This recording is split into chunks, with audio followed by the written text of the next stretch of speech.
Hey, Pedro.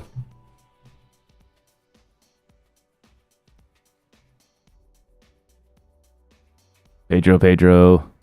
Can't hear you. Hold on, I might not have you on. Hold on.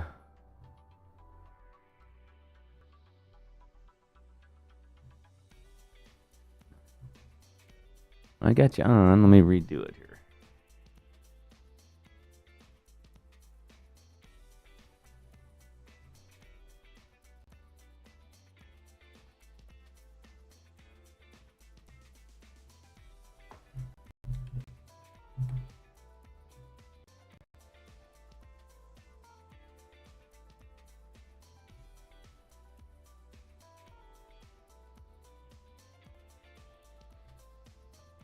One second, Pedro. Ladies and gentlemen, we'll be with you shortly.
I'm going to chat.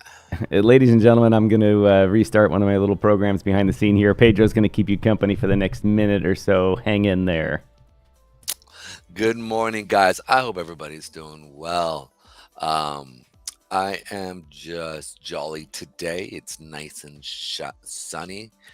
Got good vitamin D going on. So I'm really happy. If you guys could do me a favor and hit the like button and share and just basically tell us where you guys are coming from. I'll even put it up in here right now for myself. All right. What's up? And just even make a little comment, whatever platform you're using. Kind of tell people, ask people about us. Ask if you guys have any questions that you want me to check out chart wise. Please respond. Guys, hope all is well. I'm in the New York area right now. Yes, sir. Got the sun shining in New York. Nice, brisk morning. Actually, it wasn't brisk. It was a little warm. I was like, man, that global warming thing kind of stinks. But yeah. Yes, sir. Yes, sir. Tell us where you guys are coming from as well. That'd be awesome. The Fed today, Powell is speaking. So the market is kind of going sideways. Really interesting that we are just grinding up on Bitcoin. I am amazed. Mr. Beast is grinding up. He's not stopping. So impressive.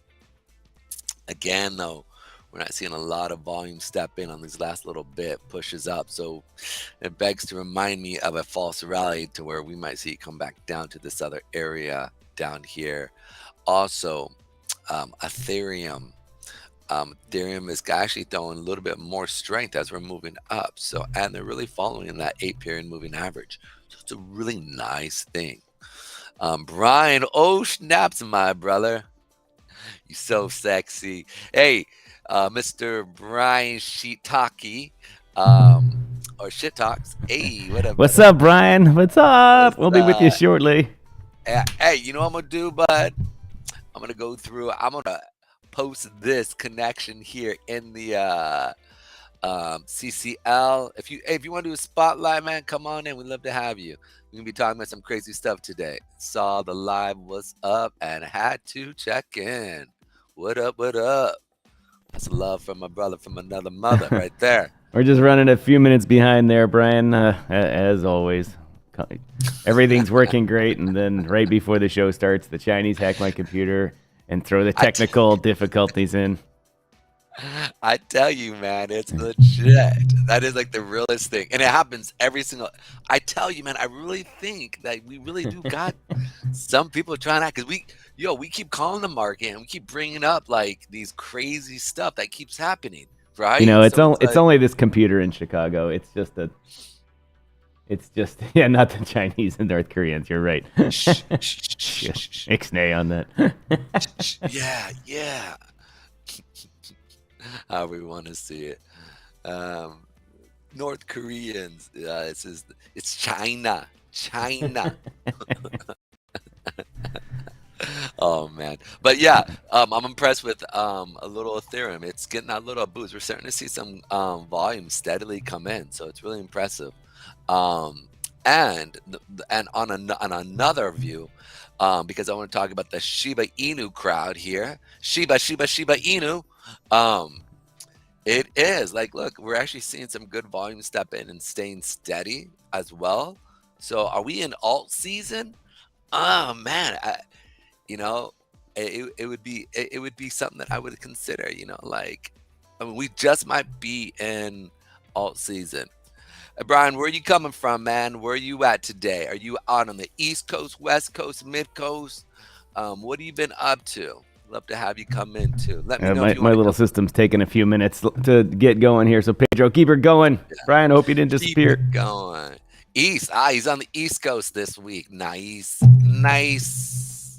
I think you guys are just down the street from each other, actually. Are we? Yeah. I think you're both in the same state. No, definitely not. Are you in New York? I think he's in Connecticut. Is he? Oh, well, that's what happens. Connecticut, East Coast, West Coast. As long as it's not Biggie versus Tupac. Right. I don't know the way crypto works. It's either Bitcoin versus Ethereum maxis. Man, these guys get crazy with each other. It's All almost right, like. Go our ahead. system's coming back up here. It'll be just about another minute, Pedro. We go to church together. Oh, that's so sweet. Yes, we do.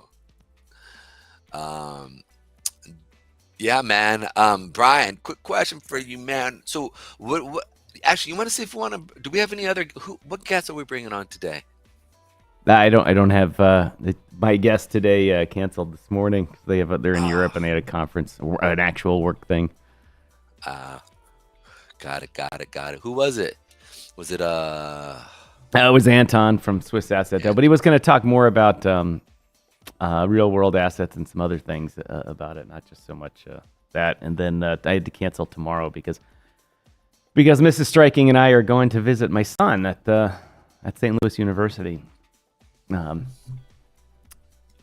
And so we're looking forward to that. There we go. Look at that, ladies and gentlemen. We're actually on the air now. We are on the air. Here we go. Yeah, baby. Oh, the excitement is building. Oh my gosh, I can't even believe it. Yeah. There's your beautiful face. There I am, ladies and gentlemen. Oh, wherever you are, there you are, baby. All right, ladies and gentlemen, as I like to say every morning, let's get this show started.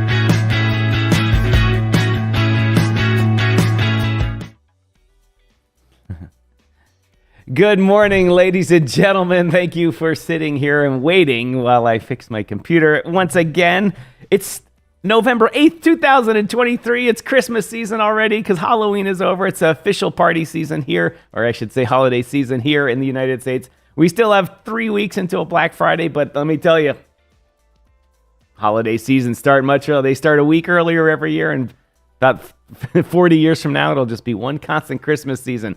Anyway, my name is Tom, otherwise known as Striking, here on the DYOR live show here in the digital media world. Say that intro different every time now for some reason. Anyway, I got Pedro Garcia here. I got Brian Shiitake. I don't know how you say your last name, Brian, in the comment section. And woohoo! And yes, it's a $200 million studio here. That's why I have a $1,500 computer. But anyway, it's a good day. I am in the Chicago studios right now. You can tell because it's so different here than the Ottawa studio.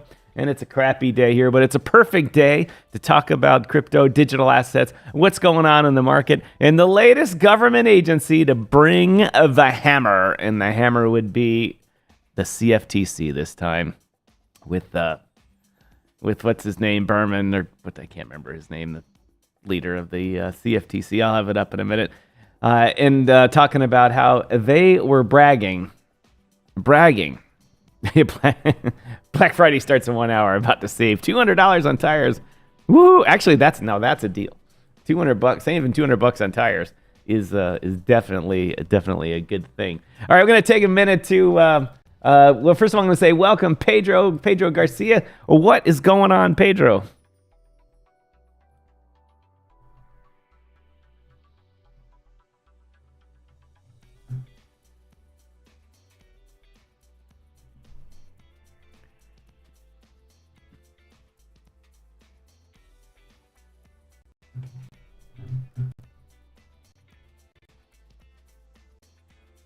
Yep.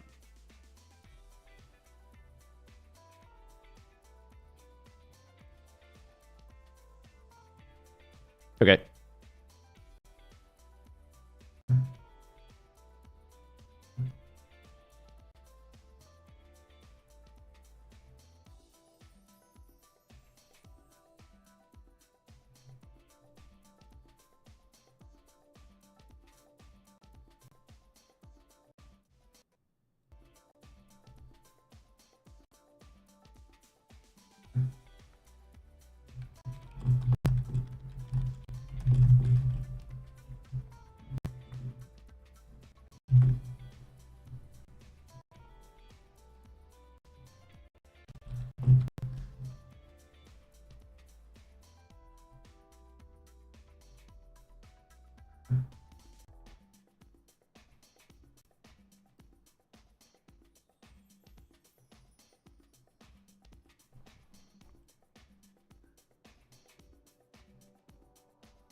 Yep.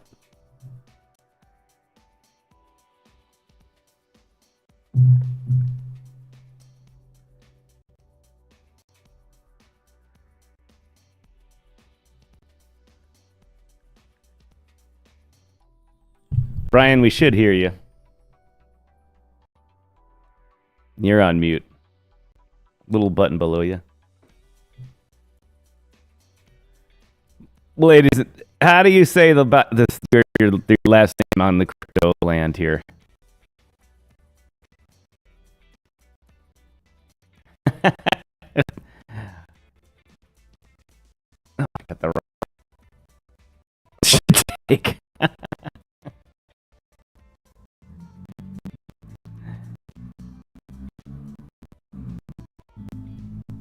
No. No, I'll have you up here on the screen in a second. Brian, what's on in the world of coin market lounge, coin launch lounge? Hell it is.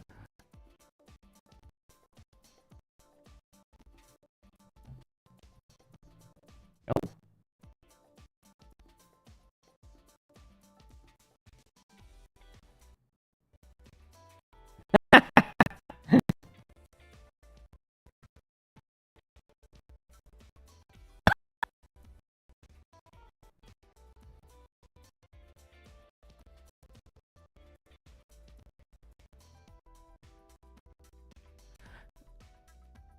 Well, good.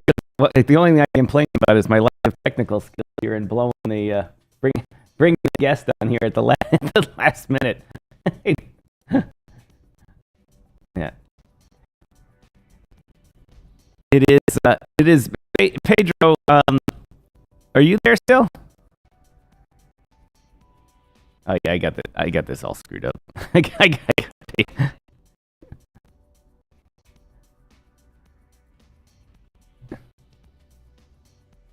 Oh, did I? No, it's because his voice. I'm having technical problems this morning. It's a good grief. It is.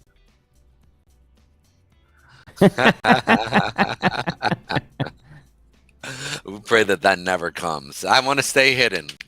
Stay hidden. So Brian, what made you make the decision? All right, I've spent all this time and effort in the crypto land, but now it's time to move on to a software company that's something new. No, I bet you I can guess.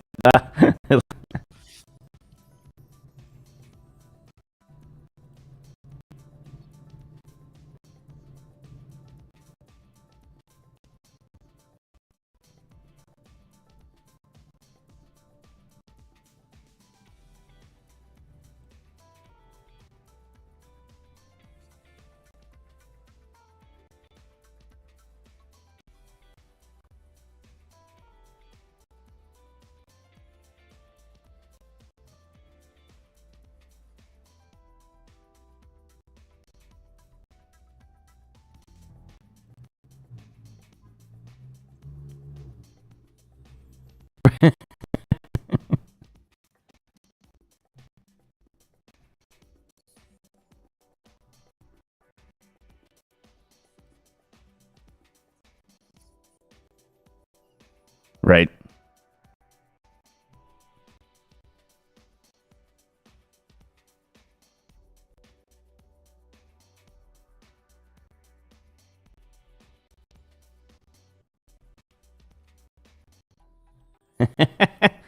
Well, I got to tell you, I'm sure Pedro's felt that too, but I've had the exact same feeling too. Like, who are all these bozos that I'm trying to get my life to revolve around, and can I count on them?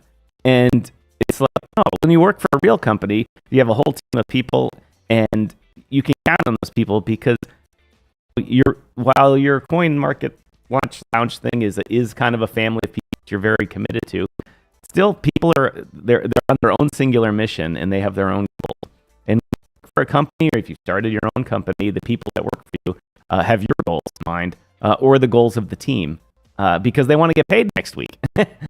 and so it's different. It's different in the corporate world, and I felt the same thing in the great land of crypto, and that was that it's a disaster after a while, and your mind goes crazy. And frankly, I think it's much easier to start your own company in the real world than to create something massive in the crypto land that revolves around. If you're starting your own company in crypto, that's one thing. But if it's based around the community and all that, it's very difficult because everyone has their own agenda. Rightly so. I'm not saying that's bad. I'm saying everyone's in their investment world for their own reason. It's different.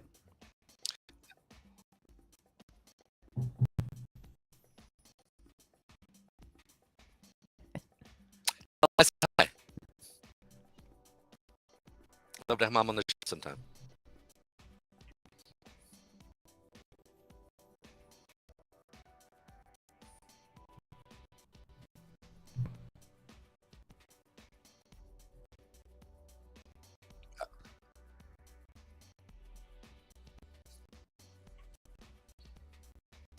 Yep. Yeah.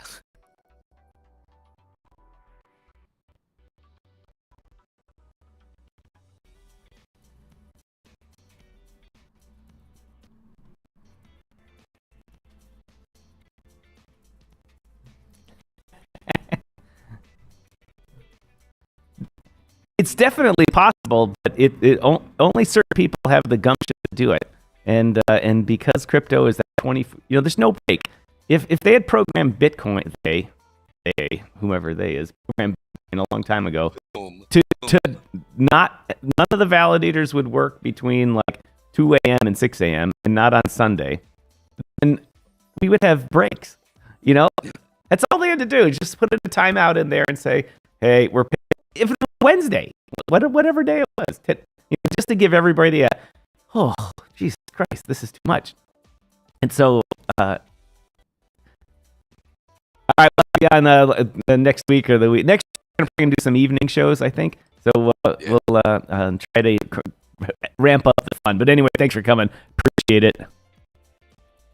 Cheers. Peace. Bro. Cheers. All right, let me know. Gotta go. All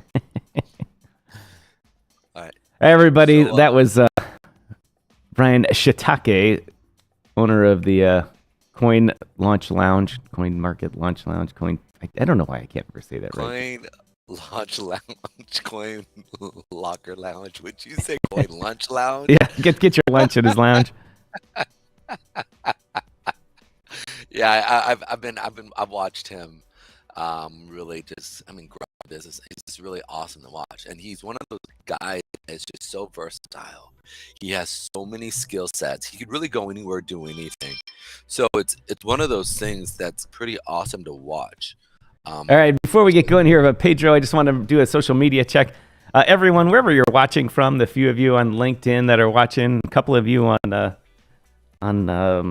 YouTube, my phone. Remember to post that you're here, and not only that, but post where you're calling from, or any questions you have, or any comments. Also, just so you know, if you're on Telegram and you're smart enough to find the Space Lounge, voice chat is open in the Space Lounge. If you want to join us on voice and ask a few questions, please do that. You'll find the Space Lounge, and in it you'll see a link to the open voice chat. You can come right on the air and talk. Ask a question of Pedro about any project, yada, yada, yada.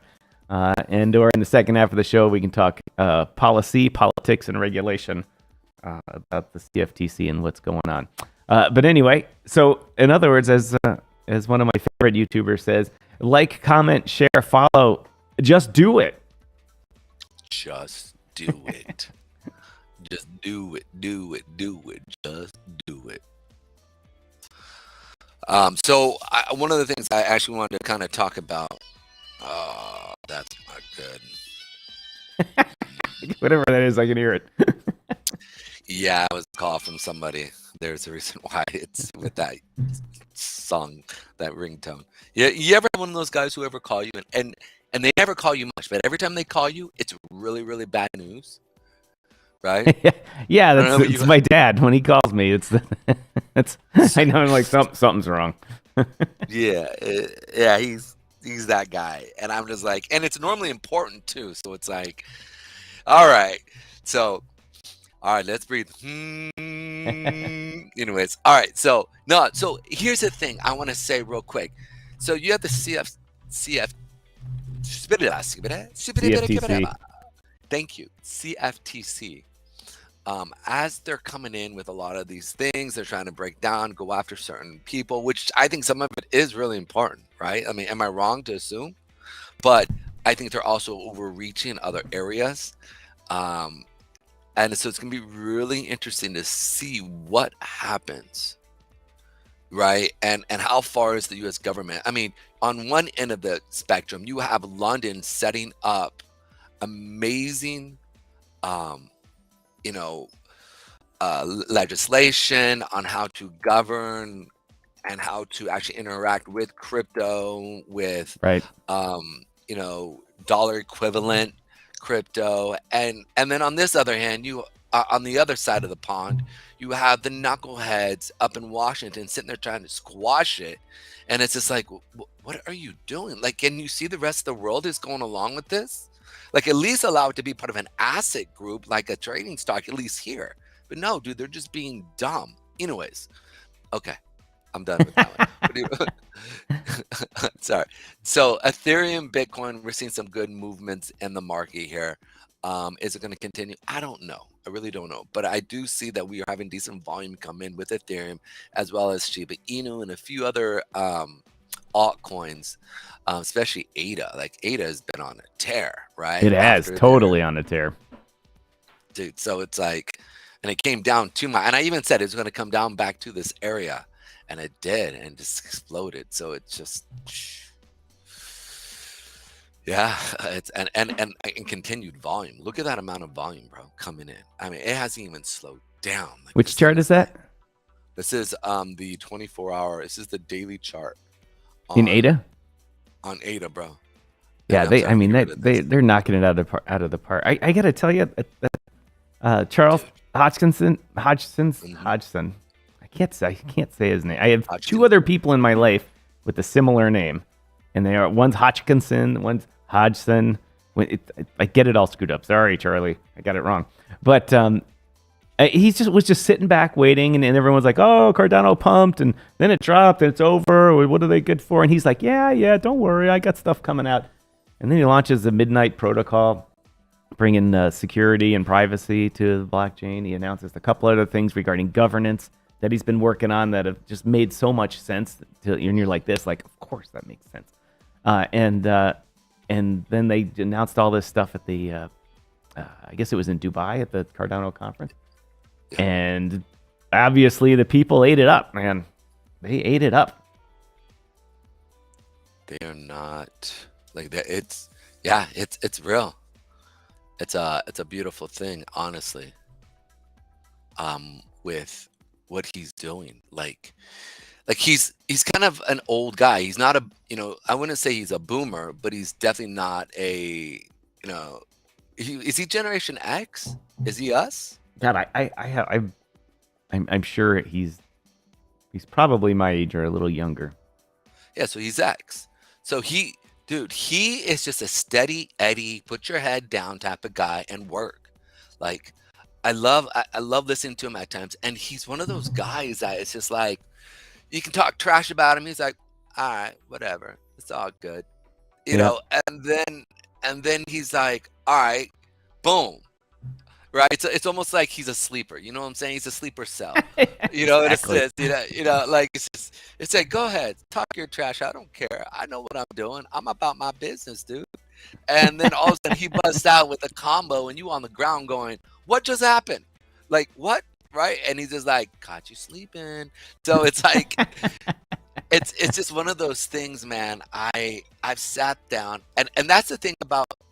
It's like these guys aren't thinking about like just right now. Yes, right now is important, but I think when he thinks about like Cardano, he thinks, all right, in 15, 20, 30 years from now. Yeah. It's almost like I feel like, because I mean, he's still got another at least, I mean, they say our generation should live to about 110, right? Like 110, 120.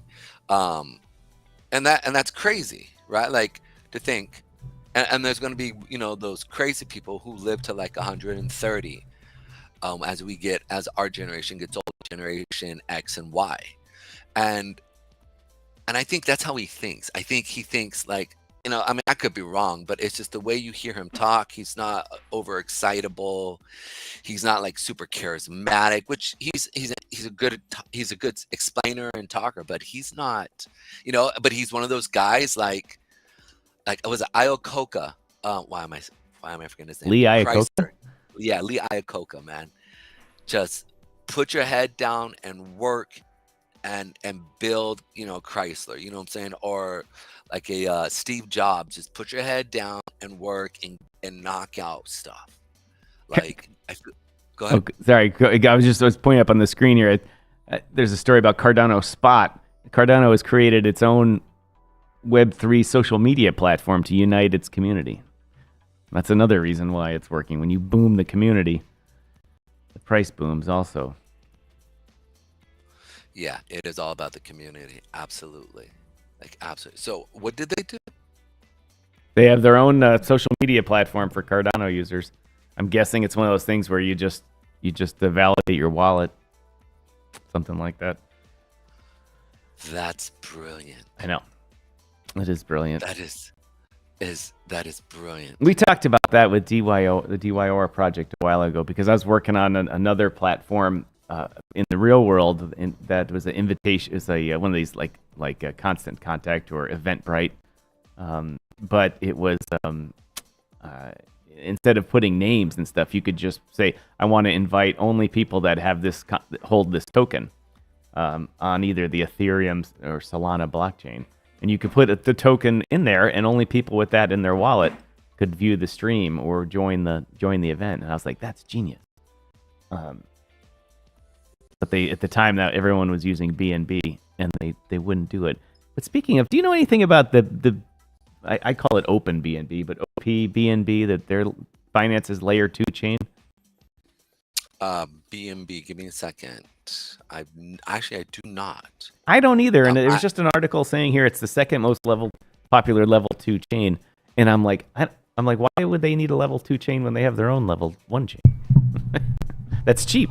Level 2 chains are to get around the costs of the level 1 chain.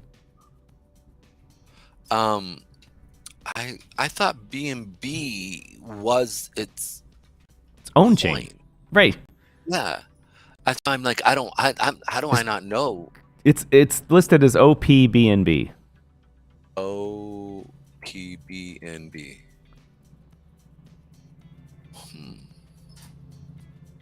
Crypto.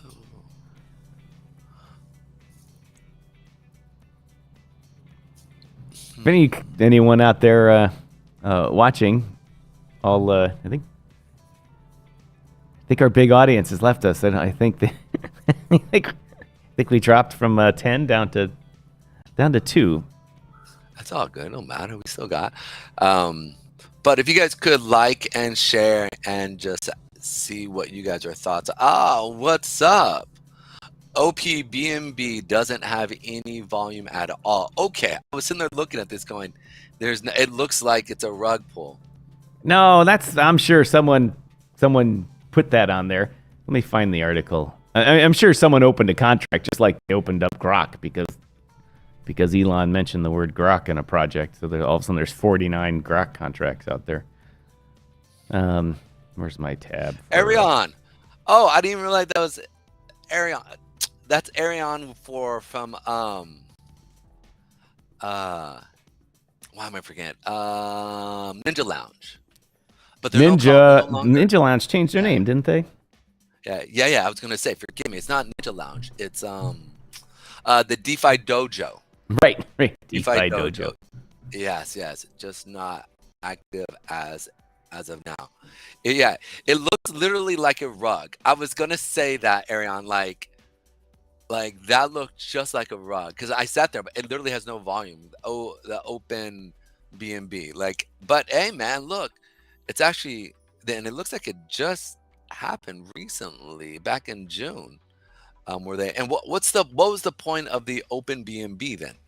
I was just saying, did you know what it is? The headline in crypto news is today in crypto, or OPBNB becomes second most popular level 2 by daily average users. And I don't have any idea. BNB's chain layer 2, OPBNB, has experienced on-chain growth and become the second most popular L2 in terms of daily active users in under 2 months of the mainnet going live. Binance announced it'll support OpenBNB deposits and withdrawals, yada yada team, blah blah blah blah. But I don't know anything about it. That's interesting. Crypto Mike, welcome to the show. Thanks for joining, watching, and commenting. Please do us a favor, Mike, and all of your crypto and social media lands, share the link to the show. Tell them what is going on. It's good to see you, Mike. Really good to see you. Yeah, and by chance, are you happen to be on another crypto bull or no? Crypto bull. I think that's it's Crypto Mike, Crypto Bull. Crypto Mike. And TG's Crypto Mike. Got it. But he's our lone Twitch viewer. Ladies and gentlemen, we're live on Twitch. We're on Kick. Kick is a disaster of a platform unless you love feet and having some girl pretend to kiss your ear or something like that. Those weirdos that do that shit or watch the hula hoop girls. But they have a couple of big judging though. no judging. But they have a couple of big crypto channels over there that I was trying to just see if I could get any of the viewers. But of course we're on LinkedIn, as they say, on the proper platform of LinkedIn. But we do have some viewers on there. Traditionally, LinkedIn is our largest viewer source over time. So for those of you watching, congratulations, you made it this far into the show. But do drop a comment or a question. I do come back and answer the questions and comments that get dropped into the section. And weirdly, speaking of comments, Pedro, just yesterday I'm walking through the store with Mrs. Striking, and my phone starts chirping. And I get notified of comments, because we usually don't get a lot, on our shows. We don't get a lot of comments. And all of a sudden, my phone's just on fire. And the interview we did with Caitlin Long, all of a sudden got 157 comments yesterday and a whole beep ton of views.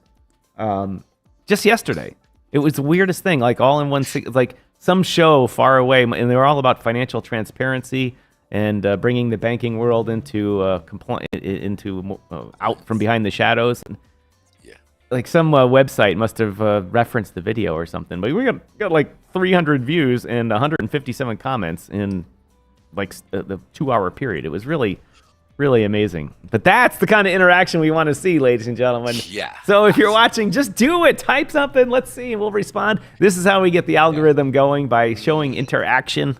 And when you make a comment, even if it's a hateful comment, the social media platforms think they're engaging, so they must like this content. So we'll send it to all their friends that have similar likes. So you're listen, even if it says your feet smell, whatever weird thing you want to say, we're gonna, whatever. Right now it's, hey, we'll take whatever we can. Beggars can't be choosers. But the thing is I do have to admit, I did see the subscriber count go up, and I was sitting there going oh, check that out. We actually have a few more. So that was one of those things. I noticed that. I was like, welcome, comment, and follow, share. Just do it. Just do it. Do it. Just do it. Anyway, so I just think it's interesting, though, when it comes down to what's going on in Washington and how they're just I'm actually kind of happy that they're talking about removing Gensler and Oh, that that whole would be entire awesome. push. But I just think that's all for show. I don't think that's something that they're really going to do simply because, like, if they do that over crypto, and it's really because of what's going on in crypto, it's going to bring, I think, a bad. Because what people don't understand is the bear market will always happen. So, you know what I'm saying? So it's like we're gonna have these great times, and then, for a better part of those 4 years, you're in a down market. So it's better to understand that. And so it's like if all these people come back in and they're gonna be like, all right, and every time I notice, and I've heard a bunch of the few guys who've been in, by the way, Bitcoin just turned 15. That's right, 15 Whoop, years. whoop, If you whoop. can believe that. Yeah. Where is that article here? This is a good. I kept this one up because it was very interesting. Where is it? Let's see this one.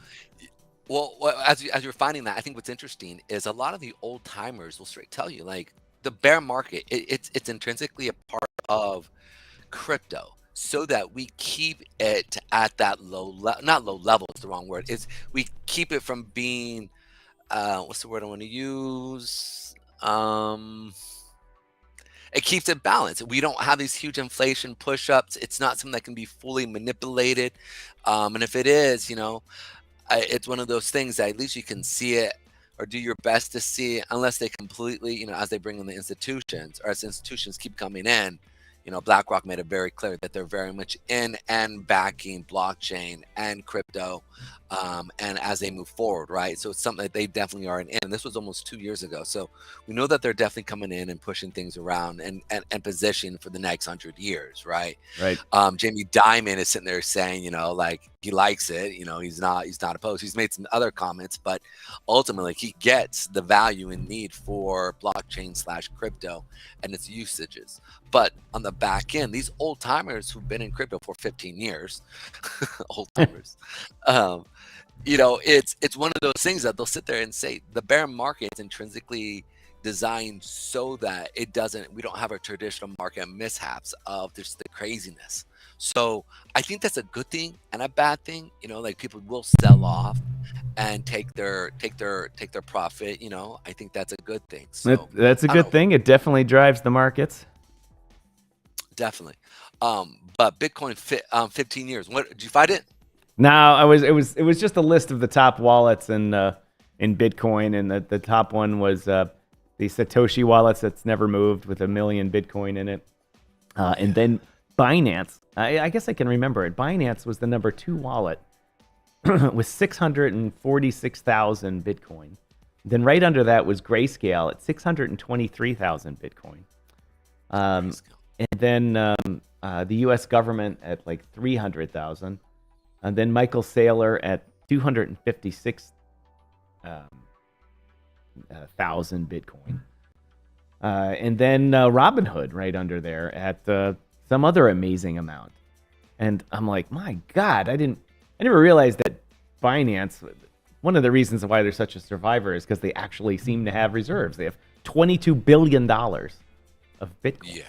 Billion. And as we all know, Bitcoin isn't like FTT or Alameda or some BS token that's self-pumped. That's cash, man. I mean, that's cash. The liquidity in Bitcoin supports whatever your wallet's worth. And so that was amazing. And the fact that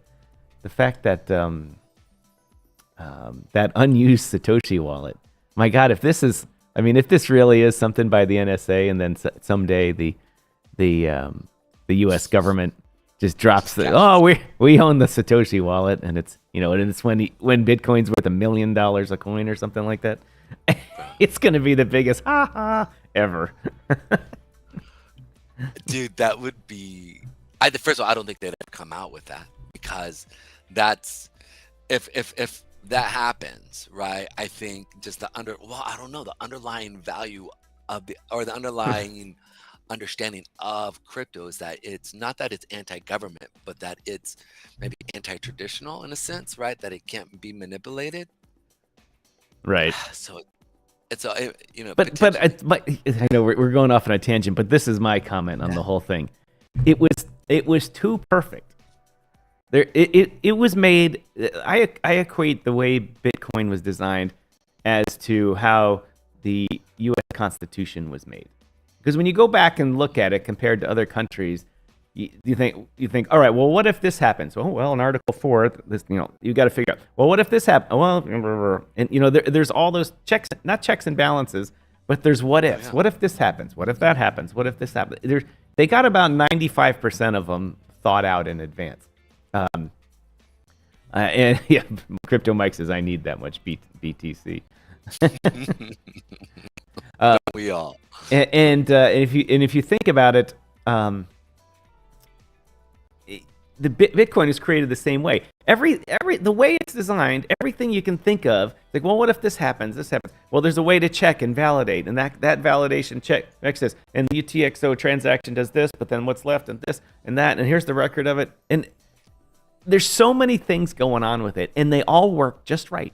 And obviously they didn't think about the block size. They're like, oh, well, they didn't think that should have been bigger, and so they had to fork it and make it a little bit bigger. It had to do a couple little things, just like we had amendments to the U.S. Constitution, and then we made some mistakes too. We're like, oops, banned booze, that was a problem. Let's fix that.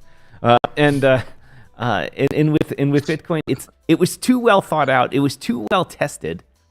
Because everything works. Every other blockchain that people start now with 15 years of experience has major screw-ups in it, and they're like, oh, shit, overnight fork, gotta fix this.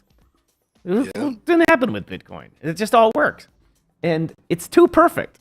It's too perfect for it just to have some guy, whether he's actually a Japanese guy or a 3 or 4 friends in a cafe in Texas or whatever the story is down there. It works too well, and there's just no evidence of it working and being tested en masse like most mainnets have a test net. And so that means it tells me it was tested on a closed system, a massive closed system somewhere. And who has that? The U.S. government. I'm not doing conspiracy theory here, like, oh, they're out to get everyone, blah, blah, blah. All I'm saying is, like, it's too perfect for one person to have sat down and go, let's create this here and figure it out. It just freaking works, and that means there was a lot of testing behind it, and that means a lot of money and resources. So I went on a tangent there only because this wallet up here, the Satoshi wallet, 1.1 million Bitcoin, and whoever the creator is of Bitcoin is sitting on that fat wallet. I'd help it. I mean, there's probably 100,000 people with an alert on that wallet, and if anything moves out of it, all hell's gonna break loose.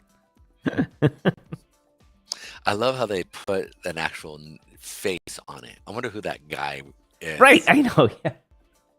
Yeah. Like, is that? I mean, obviously, watch it be an actual dude. You know what it probably is? It's probably the guy that actually has the name Satoshi Nakamoto, and he just lives in some, and he's a scientist of some sort, and he just lives in some random rural Japanese village, and all of a sudden one day the press all swarmed him like, there he is, that's Satoshi, and the guy's like sitting on his floor eating rice, and he's like, what?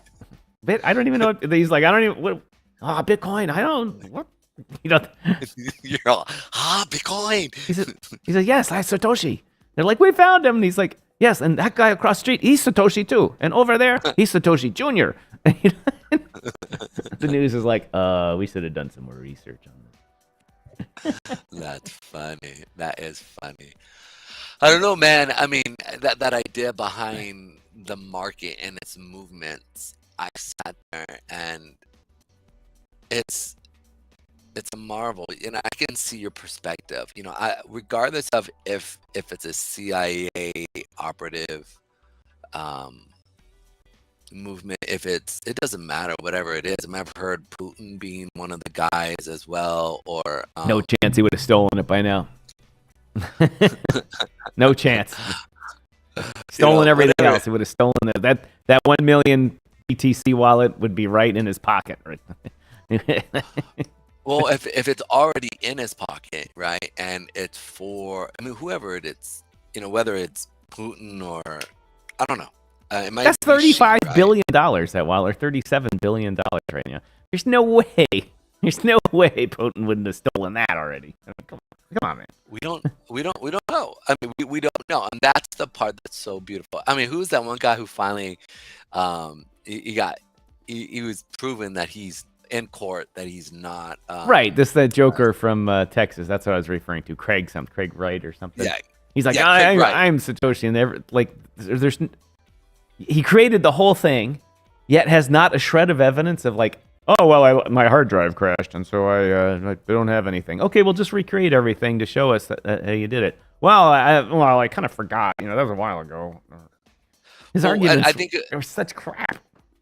Well, it was also like, so the type of sophisticated coding that you actually need to do, and the terminology you actually have to know, which I don't know.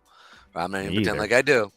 But in the actual, in the trial, they started asking him just to explain some of the concepts behind it, the really complex concepts, right? Now, he couldn't even explain it right, let alone be able to write it. Right. And like that was the other part that I was sitting there, I was following it, and they were just talking about like, dude, you can't even get the terminology right, let alone talk about that you actually wrote it yourself. Exactly. But like that was funny. Exactly. All bunk. Once again, ladies and gentlemen, for those of you watching, a couple of you joined from my friend the other last week. I met this Twitter name of Bongo at a networking event in Chicago, and he has a big following on Twitter that like to say good morning to each other and exchange some memes. And I posted in there, and a couple of you just apparently clicked over shortly after me posting it. So thanks for tuning in and watching. Good morning to you guys. I appreciate the clicking. That's what it's all about. Come enjoy Pedro and I talk about CFTC crazy conspiracies. But anyway, I'm going to do some more conspiracy work right now and talk about our sponsor for the show. We were supposed, as everyone knows, Auditchain sponsors my channel here, and we give them their props, as they say. Hold on, let me see if I can props. Give them their props each show about that. So we're gonna do that right now, and as I always like to say, instead of me sitting up here talking about them, why don't you just sit here and watch me talk about them. Most of you know that crypto exchanges have been taking a beating about transparency, and many groups out there are trying to solve that, but Auditchain has already done that. Auditchain's protocols and network of validators can mathematically prove that a company's entire financial state, not just proof of reserves, but a proof of state, and whether or not that company is providing accurate reporting and information to the respective government regulators and to the public. Seriously, you and I can check crypto companies and traditional companies' financial reports for transparency and accuracy using a logic and reasoning engine called Pacioli that records its output where? On the blockchain. Seriously, ladies and gentlemen, blockchain technology is now able to be used to check on traditional companies. Behind me is a list of companies that comprise the S&P 100. In essence, the largest U.S. companies by size. More than one quarter, 29 out of 100, have problems with their reports. Remember, accounting and other corporate systems are garbage in and garbage out. So if there are problems with the data out for these companies, in red here, what does that mean? That's right, ladies and gentlemen. There are problems with the data going in. And this was figured out not by accounting or auditing firms and fleets of consultants. This was compiled and reported on by Auditchain's Pacioli validating nodes and took only 5 minutes. It's revolutionary and it's a disruptor technology. Auditchain. All right, ladies and gentlemen, Auditchain, auditchain.finance. Go over to their website, links to all their social medias and what's going on with them. They have a new front end coming out with the software they've developed.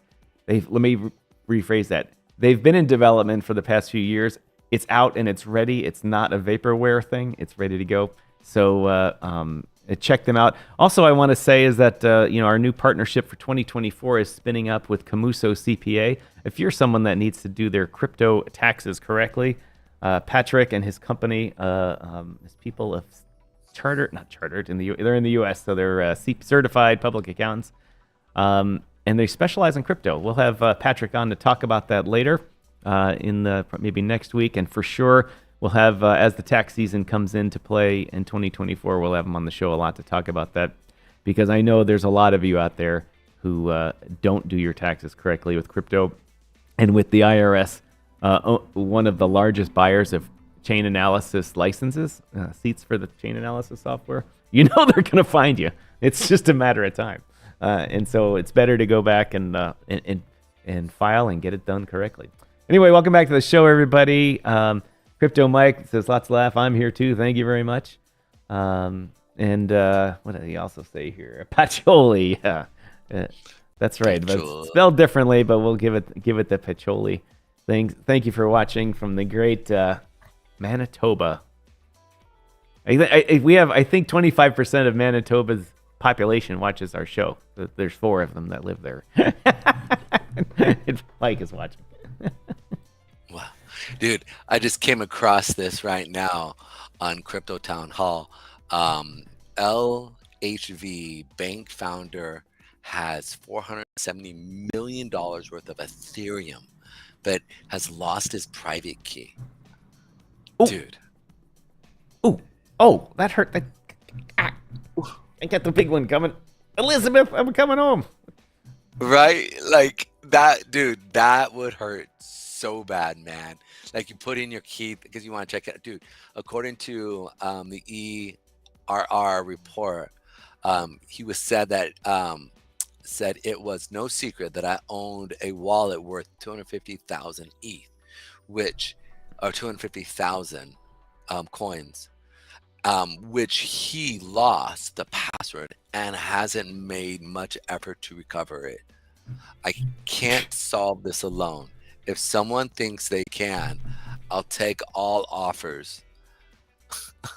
That's unbelievable. I'm more than certain there's many of those people from out there that maybe not have 400 million, but have 800,000. They have life-changing money, and just because they were screwing around on an early Bitcoin bulletin board, and they're like, "Oh, I got 1,000 Bitcoin sitting here." Yeah, not even playing. I mean, I remember for a while they were giving. I remember getting cards saying that they would give you Bitcoin if you opened up a credit card with them. And right, and I was like, "Oh, cool, great. What is Bitcoin?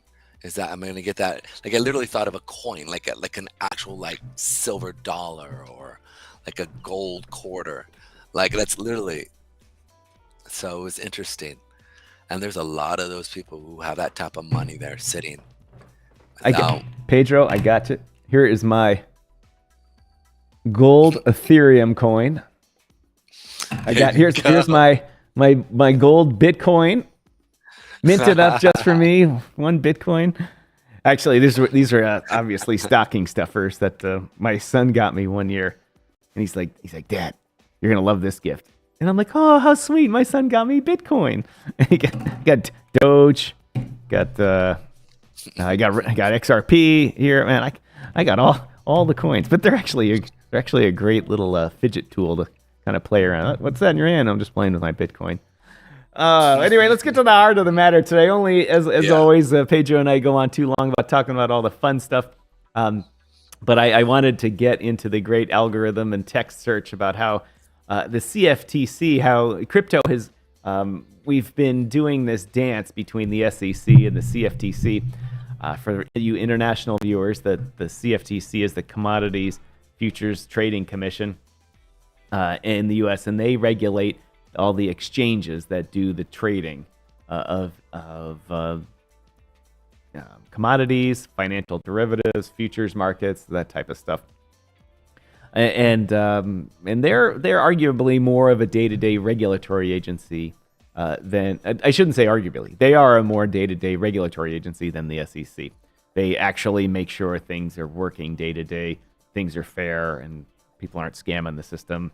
that kind of stuff. But the big difference between the SEC and the CFTC is the SEC, when they find somebody, they get the money. It goes in their pocket, and they can do with it whatever they want, as long as the Congressional Oversight Committee agrees to it.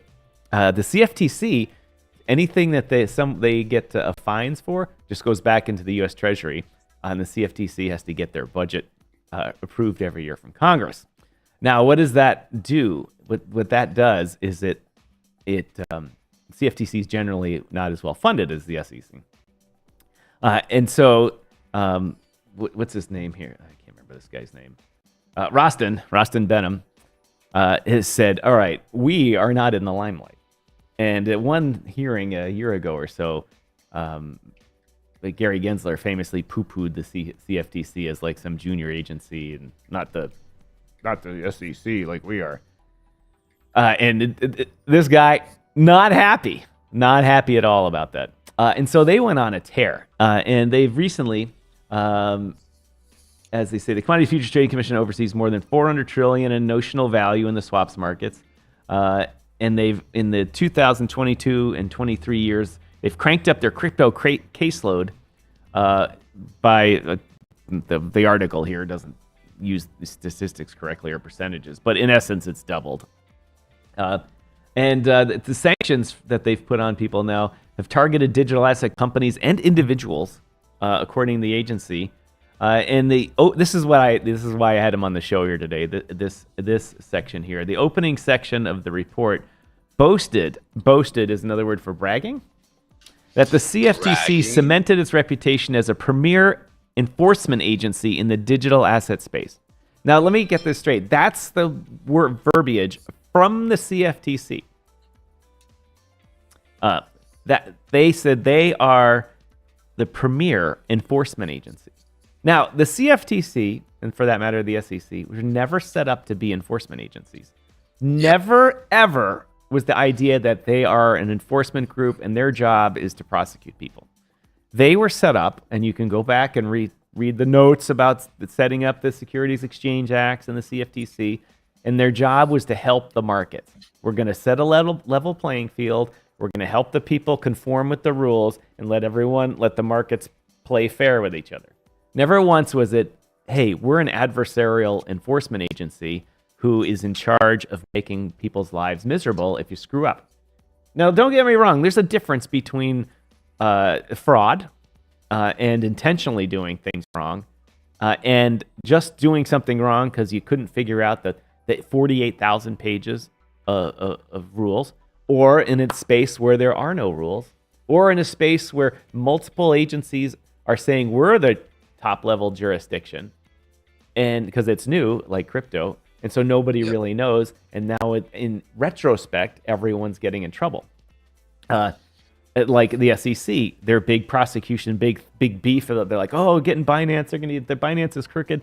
No, they're going after Binance for when they first came into the market in 2018, when there were no rules, or when nobody had any idea if anything applied to what, and they're like, well, you moved money through this account, so you're mixing this money and that money, blah blah blah. And back then it was like, well, we're just trying to figure out how to use a wallet, and people are throwing billions of dollars at us. We didn't do anything wrong. We just weren't doing things properly, according to you. It's not a criminal act. It's just something like, let's fix it and move on. Were they based in America, though, right? Like for them to go after, in a sense. Right. Well, famously, why everyone had to set up their own USA versions of companies, which actually, because they set those up later, haven't gotten in trouble because they set them up later, and they had a Wall Street law firm set them up so that they like FTX USA. Nobody in FTX USA lost any money. I mean, a couple of people did because they also invested in FTX.com using a VPN and stuff like that. But nobody in the U.S. lost their money was segregated. Sam actually couldn't take their money and send it to Alameda because it was segregated in a custodial account, just like it was supposed to be in the U.S. Actually, I had explained that to somebody who was saying, the whole, that he was explaining about that again. I said, they found out they had, $7 billion. I forget exactly how much was up. And I go, yeah, that's the American account. because they actually did things properly. Right. Sam tried to actually take that money, and then the CEO was, Right. I resigned. He said you can't. It's just not possible. Yeah. Anyway, So- Crypto Mike, sorry to interrupt you. Crypto Mike says what's the Canadian equivalent to the SEC and the CFTC? Mike, it's not as clear Black and white. in Canada as it is because the provinces have more control over it. It's not completely a federal thing in Canada. It's more the biggest one in the country is the Ontario Securities Board, or Ontario Security, whatever they are. But they do kind of both things. The U.S. has got many regulatory agencies. Most of other countries, and including Canadian provinces, put it under one roof to simplify things, and it's because it's less expensive. But it's a good question, and I'll do Canada Week later in the year with my friends from Canada, and we'll talk about that. But yes, it is. It's definitely confusing. Sorry to interrupt you, Pedro, on that, but I gotta let our viewers have their say. No, absolutely, man. Always, we're for our clients. Oh, I meant for not clients, but we're for our viewers. Right, exactly. Yeah, but I think what's interesting is just that they overstep their boundary more times than not, and they're almost like a little brother who catches his older brother doing something bad and runs and tells the parent and tries to get their older brother in trouble. Now, obviously, we're not the older brother, or almost like when, come alongside and work with him. Don't be a douche and just sit there and try to don't be a douche. Right. There are a lot of bad actors in the crypto world. Why aren't you you win after a few of them, but there's still so many hacks, so many things that you can go after with people here in the U.S., people in other countries that that are now putting up regulatory good framework that you can actually go through and go after. So it's they don't care about that. It's almost like I think they're mad at Binance. One, because Binance took down their boy who was paying their salaries, right? FTX.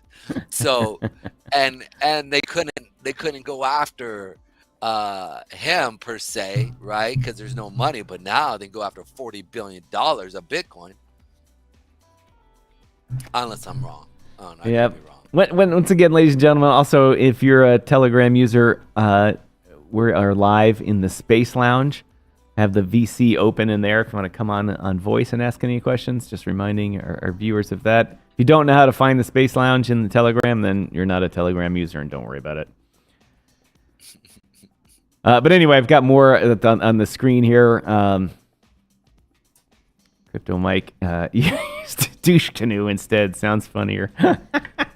That must be a Canadian thing. All those lakes up there. Oh, the algorithm's going to sink us on this one. Anyway, what's going on?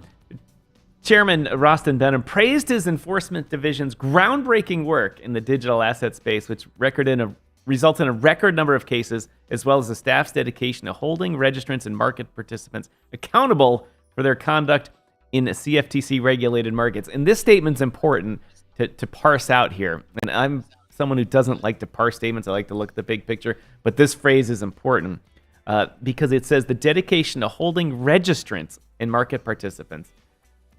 In other words, they were prosecuting people that registered with the CFTC. Now, let me be clear about my statement earlier about why the CFT was set up. The CFT was not set up to be an adversarial agency. And now there are even people that register with the CFTC, that register with them, are being prosecuted. And now, if they said, oh, they registered with us, but really they did a Ponzi scheme or something, that's one thing. But what they're doing is that they're now, if you look at the examples that are not on this screen, they're prosecuting people that just made mistakes. And that's not what if you make a mistake, it's not a criminal act. If you make a mistake, it's hey, let's fix that. Did it harm anybody, your mistake? All right, then let's fine you, make the people you harmed whole or something like that, and move on. Check the oversights and the regulatory, make sure your management is correct. All that kind of stuff, good. But it's not a criminal thing that they need to refer people to. They refer a lot of people to the National Futures Association, which has enforcement against its members. Basically, can tell you they can revoke the license for you to trade in the futures markets. And if you're a company that employs 30 people, one day you could wake up and your license is gone, and 30 people's families can't pay their mortgage anymore. So that wasn't the point of this, and I go on about this because these little statements that when you read between the lines are talking about how they feel that we are very happy, and both hitting the chest here, as an enforcement division, and it's telling me that the government is promoting people, rewarding them with bonuses, salaries, promotions, whatever, and promoting the concept that regulatory agencies should be a lord over you as an enforcer, not as like an umpire to keep the game running smoothly.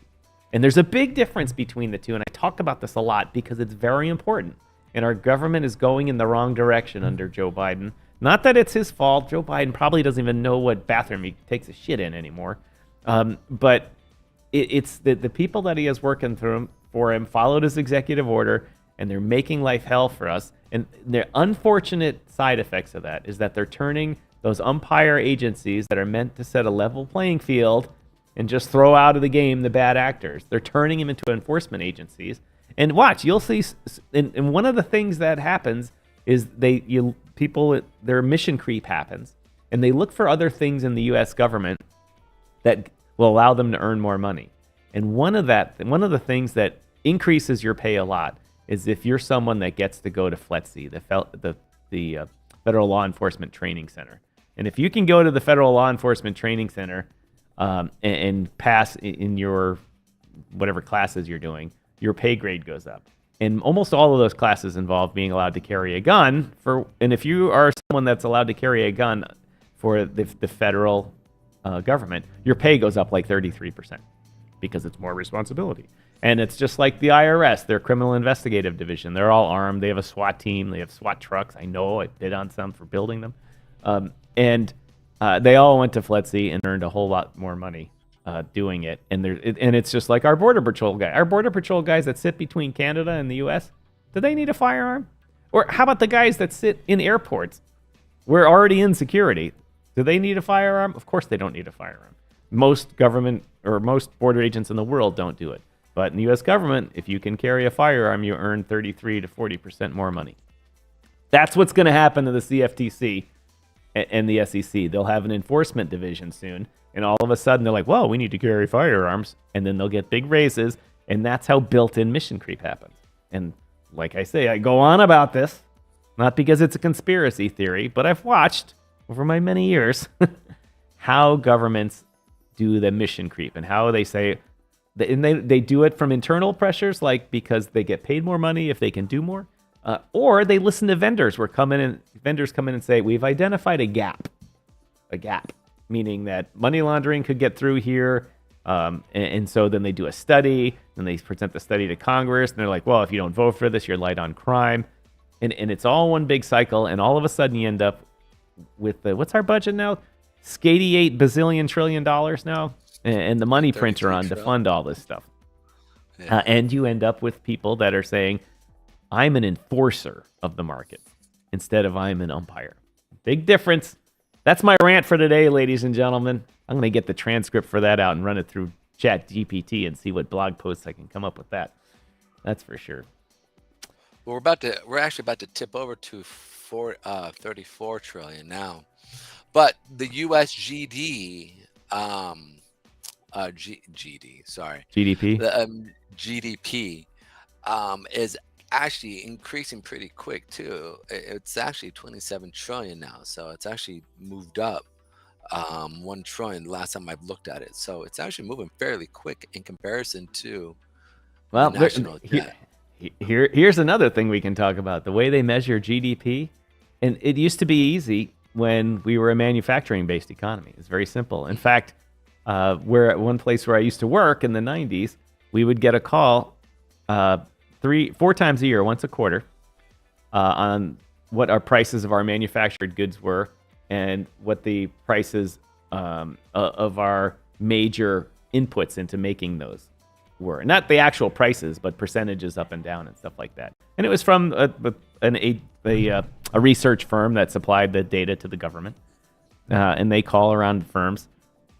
And it was very easy. Like, oh, we're selling stuff for $100 this month. And well, last quarter, it was 98. So we're up 2%. And they're like, oh my gosh, everything's up 2%. Now with a service-based economy and so much money in derivatives in Wall Street that is far outstrips the auto industry and the steel industry and whatever you want to think of us making. Why would derivatives be in the GDP gross income for a U.S.? Well, they wouldn't. The value of it wouldn't be, but the income those companies make, just trading derivatives back and forth. They pull 1% out of a $4 quadrillion dollar market. That's a lot of money, and so the company's income is part of GDP, but not the value of the derivatives. But it's so hard to measure all that stuff.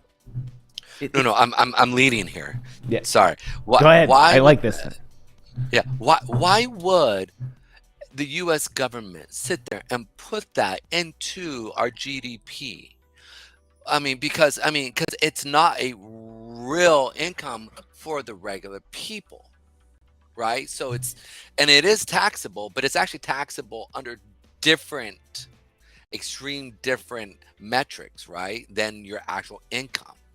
Because it's placed as a derivative, and some of these are 2-year year leaps, which hold under different taxations for companies, right? And if they're investing into companies, right, those fall under a different type of taxation as well. So some of them are you can actually get away and not have to pay any taxes at all, but yet that income is still brought in as a GDP income for the government. So can you talk about that? Because I am perplexed. Why would that be? Go ahead, explain. I'm going to have to punt on that because I can't explain that. Right. I was watching a national security briefing the other day where the guy said, "I'm just not going to freelance that one, that question," and I'll get something wrong with this, but I don't understand what they include. Chris O'Knight wants to know what that website is. Could you drop that in the comments on? Oh, absolutely. This is actually usdebtclock.org. Well, I'll do it right now. I'll do it. usdebtclock.org. And it has a bunch of other stuff. I sit there and I get with my there's a few websites that I go out and get my information from. One is Shadow Statistics, right, which actually go through and get from the 1950s, 60s, and 70s the metrics in which they actually use to get the real metrics for the economy. They actually go back and go through all the same type of like autos, right? Like we need to know how much these people are working, and they go through, and because a lot of our numbers that we see today, there are revised. Like if you go back and you look at the actual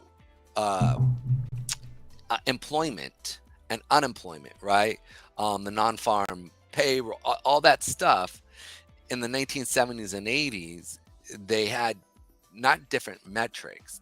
They had correct metrics that actually look at certain things. Right. And if the number was reported, that number then would be a correct number. They didn't sit there. They would make small revisions, but now these revisions today, from last month and 2 months and 3 months ago, just on the unemployment, we're talking 5-6%, let's say percent, but we're talking 1 or 2% difference, or 0.3%, 4.4% difference. And when we're talking in millions, that's a big amount, right? Or jobs created, yep. right? Being an extra million, or 100, like an extra 100,000 or less than 100,000 based off the actual jobs that actually really are created. Like, because I'm sorry, I'm going into rant mode here.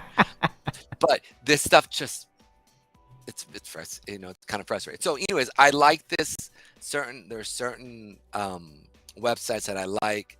Shadow Statistics is awesome. Another guy I really like him a lot. He's phenomenal. Do you ever watch Blockwork stuff? Yep. They have a whole bunch of, dude, I forget the guy's main name. I have him right here. This guy, I was just watching him on this dude right here. I forget his name. Forgive me, man. If we could ever have this guy on, it would be, this dude is such a legend. He's been in the market for so long. He's such an OG in crypto. And like, he's a legend in himself. Like, he's done so many dope stuff. And I just, I like him. I think he's a cool guy. Anyways. Send me his info in TG and I'll reach out to him. Oh man, that'd be so dope. Dude, this guy would talk us under the bridge all day long. He's so knowledgeable, bro. Like, that would be dope. I'll check him. I can't. There's a show he's called On the Margin.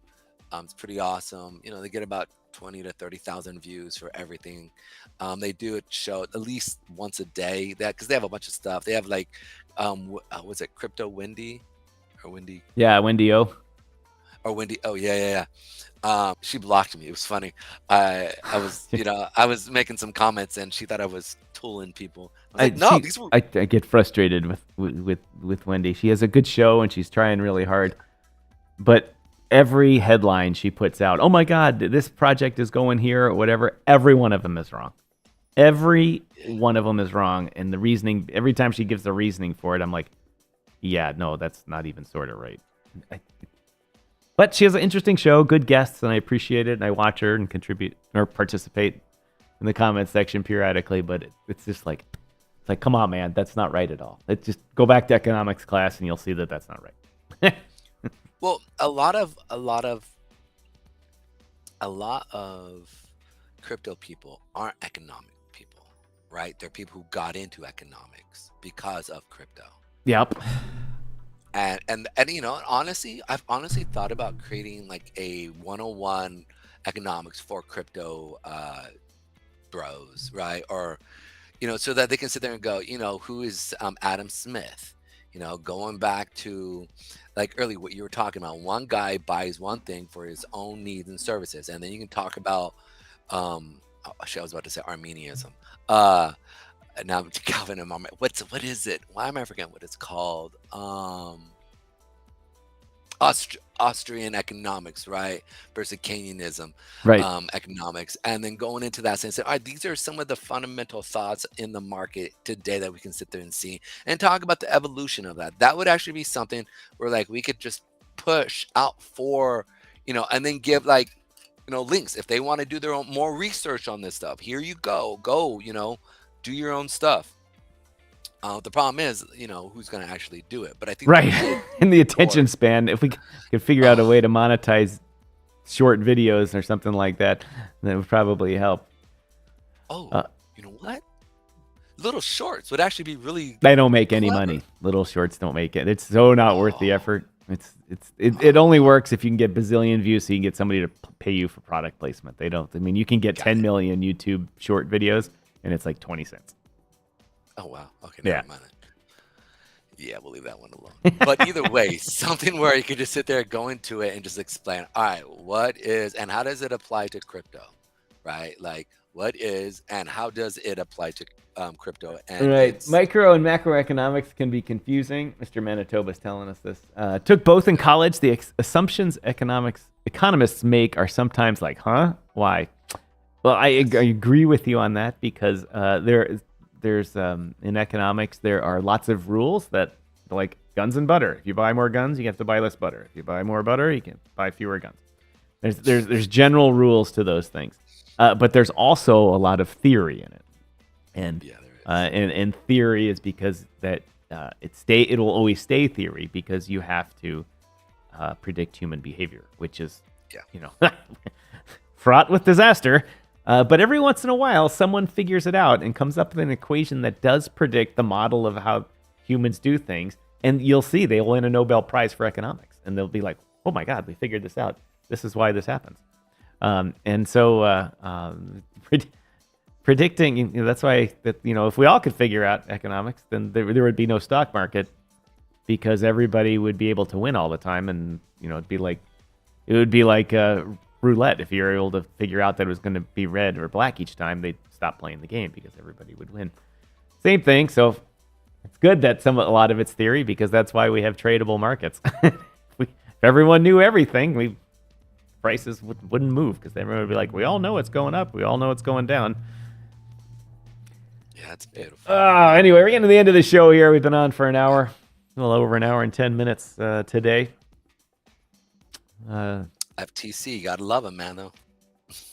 Yep. Rostin Benham went from the nice, when he went on Twitter from like the nice guy and everybody loved him, to like his Twitter account was on fire from the internet, just saying, "Wait, what?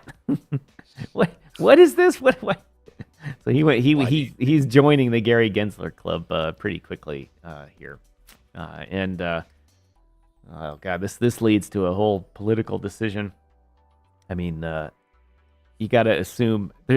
Let's just hit it for 5 minutes here. Biden isn't. We all know he isn't doing so well, either physically or in the polls. And one of the things is that the Republicans don't have someone that's worthwhile as a replacement. There's still all these morons. And if you're listening to this show, you are a moron if you are voting for Trump.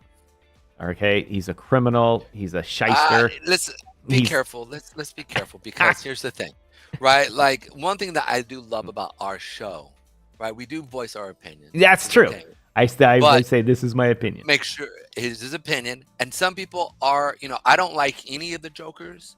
I'm more of a libertarian. I don't think any of them are for us. But let's not trample on calling someone an idiot, because I know some pretty intelligent people who voice very intellectually why they will vote for Trump. And and I sit there and I go, okay, you've actually reasoned this, and I respect that. Here's my opinion of that, and our listeners can have their own opinions. If you try to overthrow the United States government for whatever reason, you should be in prison, and you're a traitor. And he is that.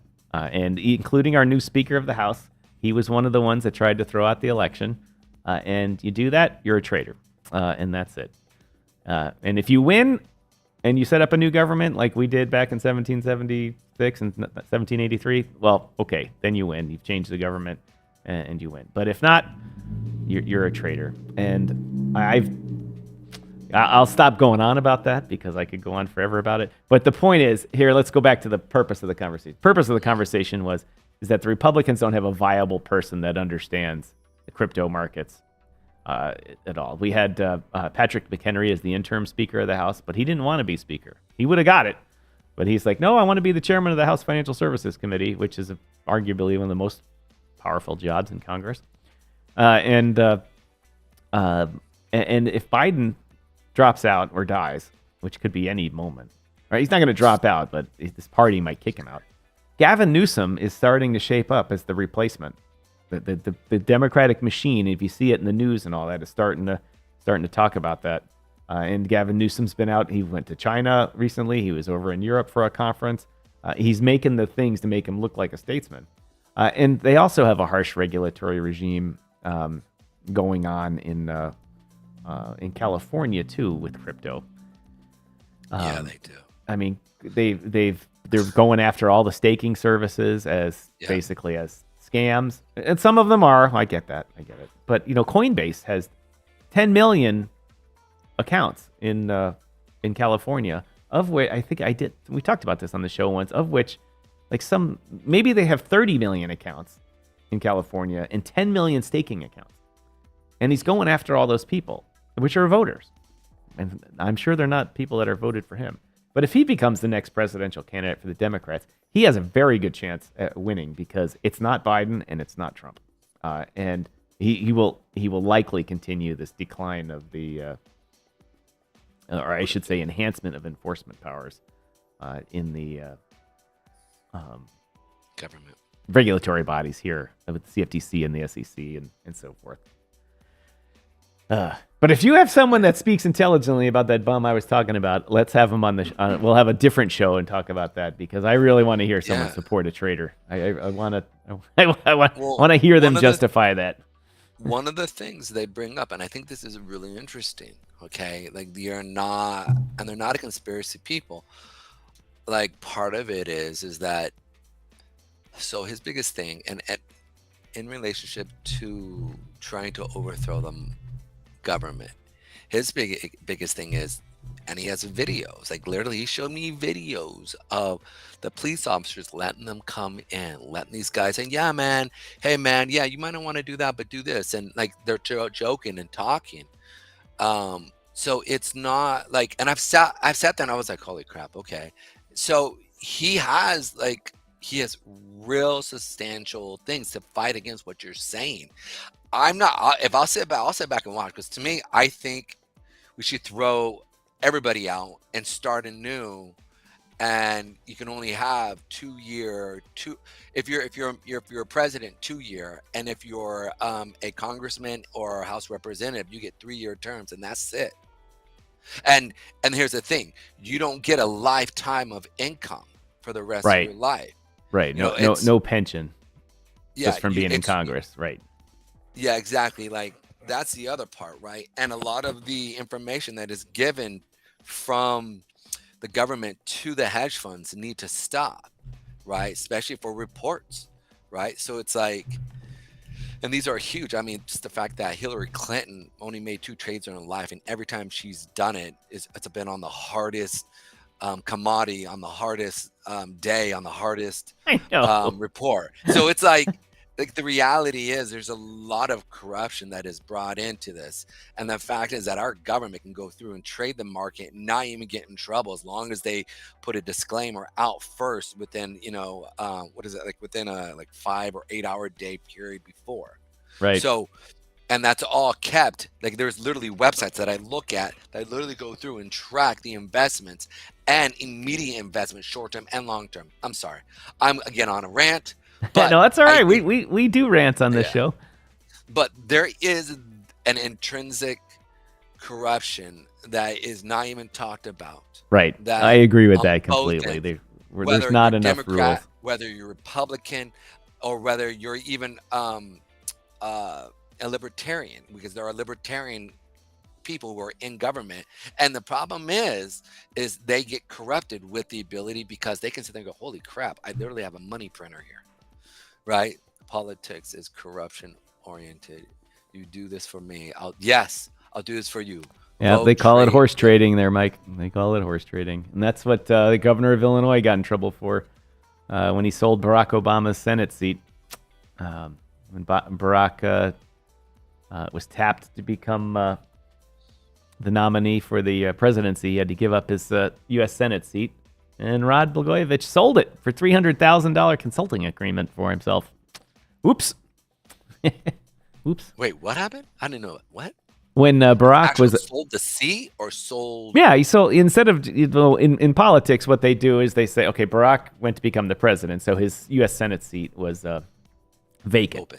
And the governor of Illinois is allowed to appoint a replacement until a special election. And when the special election happens, the replacement always wins because they're now the incumbent. And so the FBI was already investigating Blagojevich for corruption, because this is a long Illinois story. But they had his phone tapped, and they actually got him on tape saying, "Oh my God, Barack's Senate seat is going to be available. This is a fucking gold mine. We can sell this thing." And he ended up selling it to someone that ended up not taking the seat, but his company was going to give Rod a $300,000 consulting job after he was out of office for basically life. And that's illegal because you're personally enriching yourself.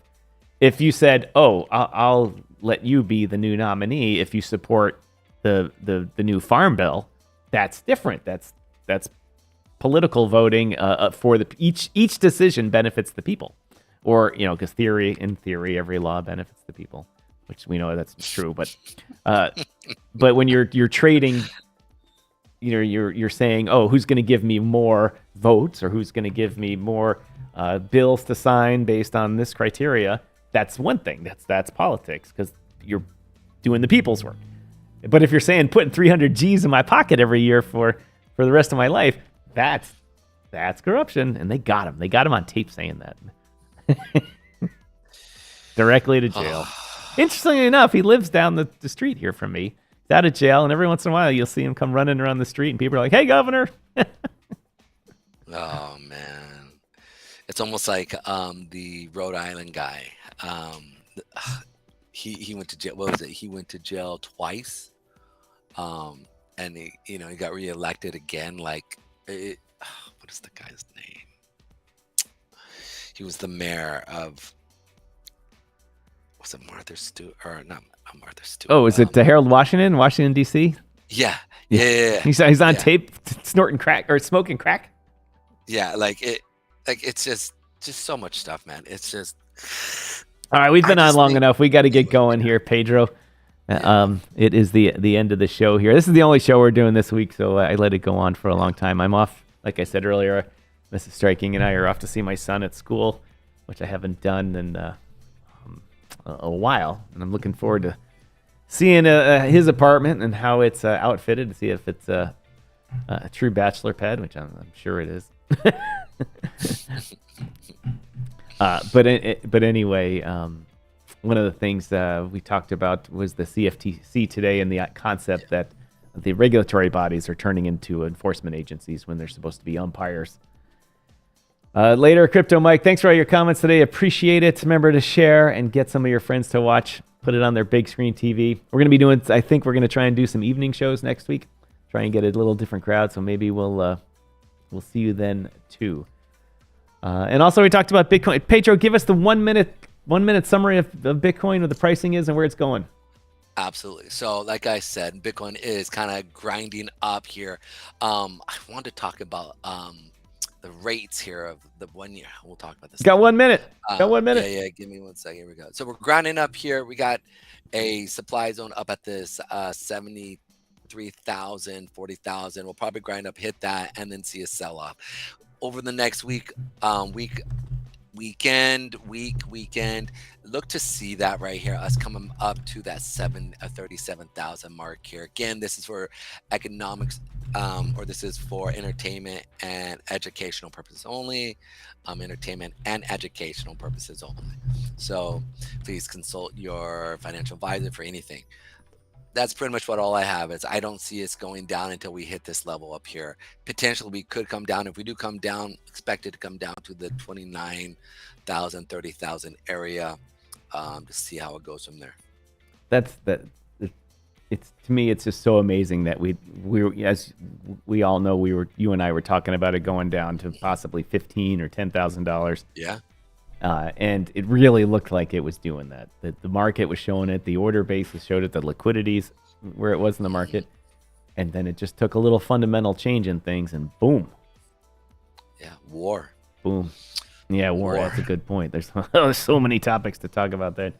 Yeah. Hold on. I got one more comment here. Dude, I can watch. I'll be here. Both of you guys are quite entertaining. Good. Get the word out. Anyway, ladies and gentlemen, that's all we got today from DYOR Live. Once again, thank you, Pedro, for being on the show. My name is Tom, otherwise known as Striking. We will see you here next week. So be there. Or be